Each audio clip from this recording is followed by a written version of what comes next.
जब ये पहले मौका इस तरह का आया था इमरान खान के दौर में, तब आप आए थे, इसमें मरकजी किरदार आपने अदा किया। अल्हम्दुलिल्लाह मुझे ही ये सादत नसीब हुई। काफ़ी लोग उस वक्त कोशिश करते रहे लेकिन उनकी कोशिश कामयाब नहीं हुई। अच्छा, अब मैं आपसे एक बात है, वो वाक़या मैं आपसे सुनूंगा, लेकिन उस वक्त भी हुकूमत ने और रियासत ने तो यही किया था। यही कैफियत बन चुकी थी।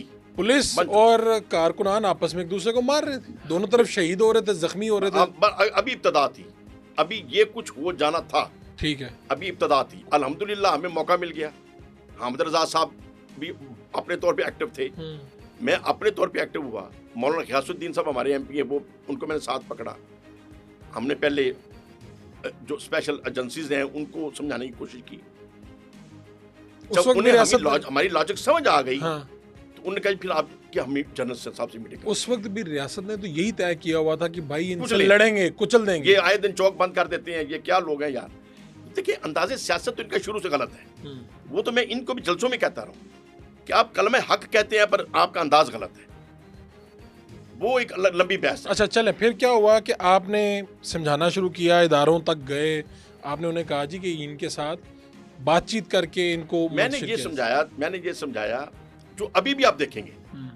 मैंने ये समझाया जिसमें मैं कामयाब। जनरल फैज साहब से मेरी बड़ी तफसीलन बात हुई, साथ और सीनियर लोगों को हमने बुला लिया था। मैंने और हामिद रज़ा ने फिर मिल के प्लान किया कि हम सरवत एजाज कादरी साहब को बुला लिया, अबुल खैर ज़ुबैर साहब को बुला लिया, हामिद रज़ा साहब, कादमी शाह साहब को बुला लिया। यार हम छोटे लोग हैं, बड़े लोग साथ बैठे, जनरल साहब से बात करनी है तो हमारी बात सजेगी नहीं। वो हमारी रिक्वेस्ट पे सारे बुजुर्ग तशरीफ ले आए। जनरल फैज साहब से जो बातचीत हुई वो तो मैंने की या हामिद रज़ा साहब ने की या सरवत एजाज कादरी साहब ने की, और ज्यादा तकरार मैंने ही किया, सारे बुजुर्ग जानते हैं। वो क्रश करना चाहते थे लब्बैक। माइंड यही था कि इनकी हरकतों की वजह से कि आए दिन चौक बंद कर दीजिए, कोई तरीका है यार। हम हुकूमत हैंड्स अप कर जाए। देखिए ना 4-4, 5-5 दिन इन्होंने पूरा पंजाब बंद रखा। ये तरीका ठीक तो नहीं है। मैं तो इसको फेल हराम कहता हूँ। कतन ये फेल हराम है चौक बंद करना।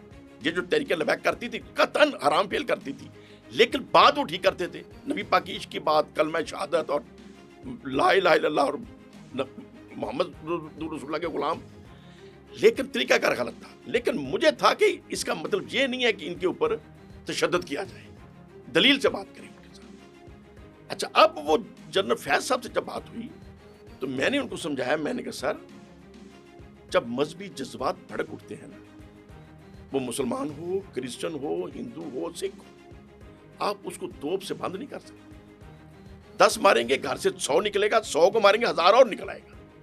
वो चीज खत्म नहीं हो सकती, दलील से हो सकती है। अल्हम्दुलिल्लाह उन्हें बात समझ आ गई। कहते फिर हम आपके खान साहब से मीटिंग करा देते हैं, उनको समझाएं।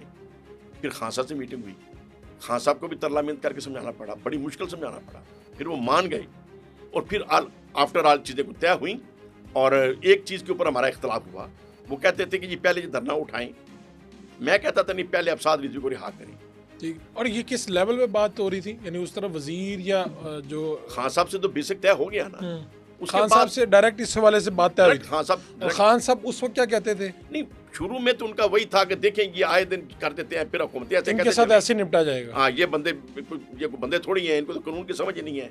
इनके साथ कैसे आए दिन चौक बंद कर दें, हम फिर हैंड्स अप कर दें, फिर हुकूमत हमने जरूर करनी है, इनको फिर मुल्क पकड़ा देते हैं। खान साहब को गुस्सा अपनी जगह पे जायज था। बहरहाल अल्हम्दुलिल्लाह हम उनको भी तरला करके प्यार से, मोहब्बत से, एहतराम से समझाने में कामयाब। और एक फेडरल मिनिस्टर को आपने उठाया भी, क्या आपकी तस्वीर आई?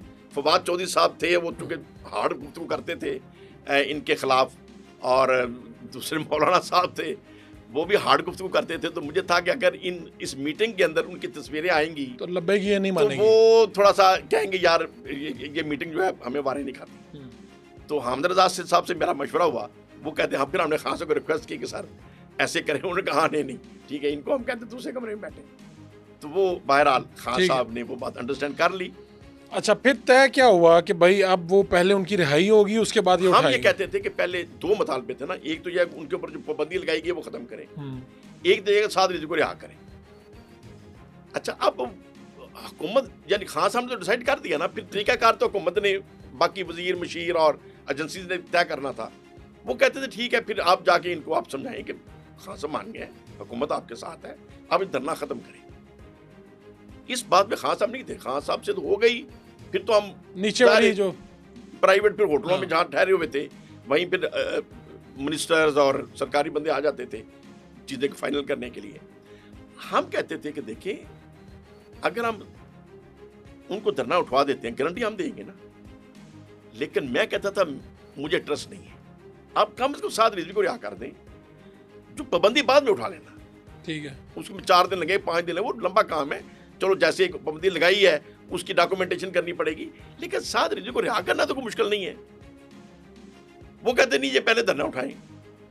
तो इस चीज के ऊपर फिर अहमद रजा साहब भी कह लें किसी हद तक कन्विंस हो गए, और मैंने अहमद भाई को समझाया, मैंने कहा अहमद भाई हम फंस जाएंगे, ये बाद में रिहा नहीं करेंगे, शायद ना करें, अच्छा। शायद ना करें और ये गलत हो जाएगा। फिर हमने मशवरा दिया कि फिर आपने अगर इस बात के ऊपर वज़ीहत देना तो फिर हम ये मैसेज तरीके लबैक को देने को तैयार नहीं है। फिर हम मुफ्ती मुनीब रहमान साहब को बुलाएं, एक तो उनका पर्सनल तल्लक है और एक सरकारी तौर पे उनका प्रोटोकॉल है, एक लेवल उनका बड़ा है, तो वो तशरीफ लाएं और वो फिर इनको कन्विंस कर लें। फिर उनकी फिर साद रिजवी से मुलाकात साहब को कराची से बुलाया गया, साद रिजवी साहब को लाहौर से बुलाया गया। मामला तो वो थे जो मैंने, हमद रजा साहब ने और सरबत एजाज कादरी साहब, अबुल खैर जुबैर साहब, सारे बुजुर्गों के साथ लेके हमने मैनेज कर लिया। फिर उस एक जो इख्तलाफी नुक्ता था उसको मुफ्ती साहब ने फिर देखा, मुफ्ती साहब ने फिर जो हुकूमत चाह रही थी उसके मुताबिक तरीके लबैक को कन्विंस कर लिया। हमें था कि ठीक है आप सामने चेहरा तो मुफ्ती साहब कहना, हमारा फेस सामने नहीं आया। बिल फर्ज हुकूमत अपना वादा पूरा नहीं करती तो कम से कम हमारे ऊपर जिम्मेदारी नहीं है।